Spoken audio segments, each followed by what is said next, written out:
Double ઋતુના અનુભવ વચ્ચે રોગચાળો વકર્યો. વિરમગામની સરકારી હોસ્પિટલ દર્દીઓથી ઉભરાઈ.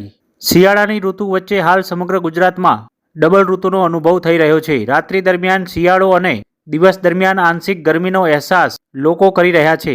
તેવામાં અમદાવાદ જિલ્લાના વિરમગામ શહેર સહિત પંથકમાં રોગચાળો વકર્યો હોય તેવા દ્રશ્યો જોવા મળી રહ્યા છે. વિરમગામ સરકારી હોસ્પિટલ ખાતે દરરોજની 300થી વધુ ઓપીડી કેસ નોંધાઈ રહ્યા છે, જેમાં શરદી, ઉધરસ, તાવ, માથા તથા પેટનો દુખાવો, ઝાડા ઉલટી સહિત વાયરલ ઇન્ફેક્શનના કેસો સામે આવી રહ્યા છે. દરરોજ મોટી સંખ્યામાં દર્દીઓ સરકારી હોસ્પિટલ ખાતે સારવાર લઈ રહ્યા છે. વિરમગામ મહાત્મા ગાંધી સબ ડિસ્ટ્રિક્ટ હોસ્પિટલમાં કેસ બારી તથા દવા બારી બહાર લાંબી કતારો અને દર્દીઓ જોવા મળી રહ્યા છે.